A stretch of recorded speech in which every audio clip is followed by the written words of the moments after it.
mais ça va de tous les petits insectivores jusqu'à quelques granivores. Mais si je peux revenir un petit peu pour expliquer l'expérience que j'ai avec les hirondelles, les 30 ans de bagage, eh bien, j'ai par exemple eu un mâle qui est revenu 7 années de suite dans la même ferme, pour vous donner une petite idée. 4 ans de suite, il a gardé la même femelle. Les jeunes, par expérience que j'ai, parce qu'à un moment donné, je baguais près de 1000 jeunes hirondelles et je faisais des contrôles de bac lorsqu'ils revenaient au printemps suivant. Et bien souvent, les mâles reviennent dans la ferme, voire dans la région. Tandis que les femelles ont tendance d'agrandir un peu le cercle autour de la ferme, probablement pour éviter la consanguinité. Mais j'en parlais justement tantôt avec Laurent. Je demanderai un peu l'accord de monsieur. Il est possible qu'à l'année, je fasse un suivi des mâles. Enfin non, des mâles et des femelles. Ici, on les capture avec un petit filet, quand ils ont des gros jeunes comme ça. Et là, je n'ai jamais eu, avec l'expérience que j'ai, je n'ai jamais eu d'abandon. Je ne fais pas ça sur des œufs. Si on met bien les choses au clair, vous dites que les mâles vont ailleurs un petit peu et que les femelles restent plus... Non, le contraire, le contraire. C'est plutôt les mâles qui sont fidèles à leur site, à leur lieu de nidification, Ah ouais? Et même les vieux mâles à leur nid. Hein. Donc vous imaginez, ils redescendent en Afrique centrale, ils vont vous faire aller 5-6 000 km, ils reviennent 5-6 000 km, ils ne sont pas encore contents de revenir à viser, il faut qu'ils retournent dans l'état, puis ils ne sont pas encore contents de retrouver leur état, il faut absolument qu'ils retrouvent leur nid. C'est extraordinaire. Hein. Mais non, il y en a qui descendent jusqu'en Afrique du Sud. Tout à fait. C'est pour ça qu'il faut les baguer. Voilà, il y a aussi qu'il faut les baguer. Voilà. Est-ce que maintenant, vous avez déjà, quand tous les oiseaux que vous avez déjà bagués, est-ce que vous avez déjà eu des échos ailleurs, en Afrique, par rapport à des oiseaux qu'on a trouvés à vous, que vous avez bagués? À moi. Exemple. Moi, personnellement, j'en ai eu qui ont été reprises en Côte d'Ivoire. Et comment vous avez été informé de ça? Via d'autres ornithos ou... Oui, il y a des ornithos. En Afrique, beaucoup d'ornithologues anglais vont baguer là. Et alors, comme je l'ai dit, donc moi je dépends de l'Institut des sciences naturelles. Où en Afrique? Où en Afrique exactement? Je vais dire le Congo, centrale. Le Zaïre, Afrique centrale. Il y a des Anglais qui partent jusque là-bas pour aller, parce qu'ils sont passionnés. Tout à fait. Et après, vous êtes sûrement sur un site, un site où on répertorie tous les bagages. Tout est lié avec l'Institut des sciences naturelles. Oui. Donc ici, voilà, sur les bacs, oui. Il est marqué un numéro de série, et puis Bruxelles Museum. Donc moi, tous les mois, quand j'ai terminé le mois, je renvoie au responsable les oiseaux que j'ai bagués. Tout est encodé à l'Institut, et c'est pratique maintenant avec l'informatique, et tout est encodé. Donc, à un moment donné, si on a une reprise à moi, soit le mois est écoulé et la donnée est à l'Institut des sciences naturelles, soit ce n'est pas encodé, et je reçois un message de l'Institut en me demandant qu'il y a des renseignements sur tel numéro de bac. Et alors, je leur communique les informations. Et les endroits où on les a retrouvés en Afrique, est-ce que chaque année, ils reviennent au même endroit en Afrique? Souvent.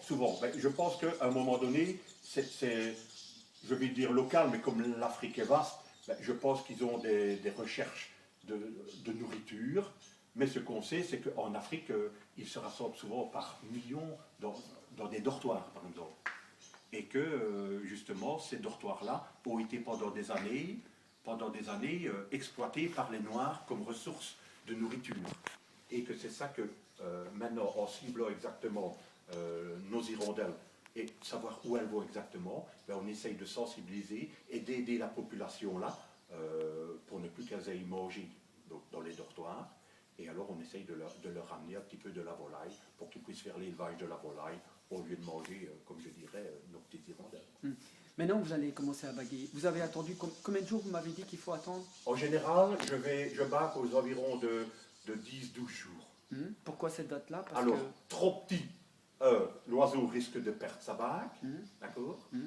Et alors, trop gros, ça je n'aime pas. Si j'arrive dans une ferme que j'ai raté le nid, et que les jeunes sont trop gros, je ne vais pas aller autour du nid, je vais risquer de provoquer un envol précoce là. Alors, un envol précoce, une ferme ancienne comme ceci, où ils peuvent encore poser, c'est pas trop grave, mais je n'aime pas, parce que sinon il y a les chats qui sont là, et puis alors, ils risquent de sortir et de tomber à terre et de se faire manger par un prédateur. Ok. Et est-ce que vous croyez que ça peut les perturber en les baguant, ça peut les déranger? Jusque maintenant, personnellement, moi, je dis, j'ai bagué des milliers, je n'ai pas constaté d'abandon provoqué par moi. Maintenant, je ne dis pas que ça n'arrive pas. Mais je pense que l'hirondelle, comme elle est assez sociable, elle va rentrer monsieur tous les jours dans la ferme, plusieurs fois par jour. Donc, elle nous accepte. Et ici, par exemple, si vous avez fait attention, on entend, alors qu'on est là en train de regarder là, voilà, elle vient, regardez, elle rentre, voilà, et elle nourrit là. Et on est à 3 mètres de là. Donc, il n'y a pas... Non. Ben, je vais vous laisser baguer. Voilà, merci.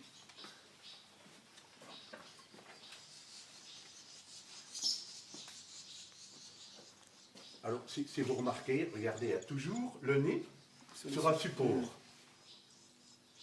Ça, c'est un petit conseil qu'on donne aux propriétaires de ferme pour les aider. Bon, on peut mettre des petits supports à 10 cm du plafond, en bois, pour que le nid se détache. Oui, mais sinon, l'hirondelle, elle a vite repéré, savez-vous, l'endroit où elle peut aller.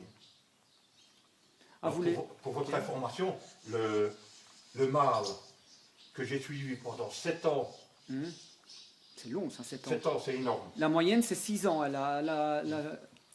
On a déjà eu des adultes de 12-13 ans. Ouais, ça, j'ai vu en Angleterre. La plus vieille, je crois que c'est en Angleterre. Et c'est 16 ans en Angleterre et 15 ans en France. Oui, vous descendiez pour faire ça. Parce que...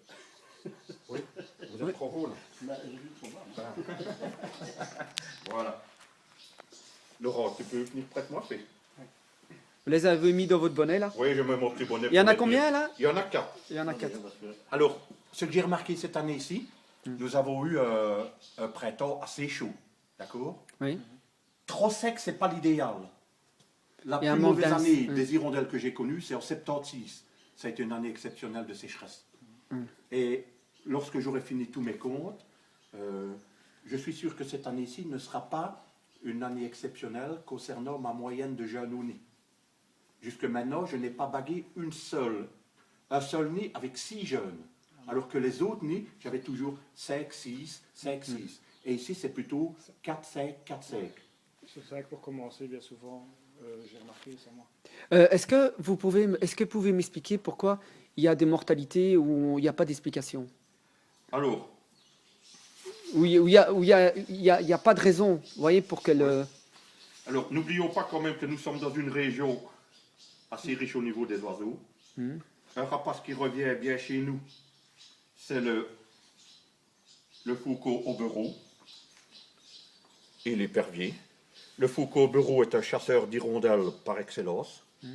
Alors, quand vous voyez passer soit un aubereau, soit un foucault, un épervier, pardon, foucault aubereau, un épervier avec des oiseaux entre les pattes, ben, dites-vous bien qu'au mois de mai, 9 fois sur 10, c'est une nichée qui est détruite, quoi. Donc, s'il a chopé un mâle ou une femelle adulte d'hirondelles qui sont en train de nicher... S'il y a un des deux parents qui meurt, ça peut être la catastrophe pour la nichée. Parce qu'il n'y a plus... La maman n'est pas assez forte pour nourrir tous les bébés. Exact, exact. Pour vous, la moyenne qu'elle mange, une hirondelle, vous croyez, que prend d'insectes, ça peut monter jusqu'à, on dit, de 7000 au moment où il y a les bébés. Oui, plus de 7000.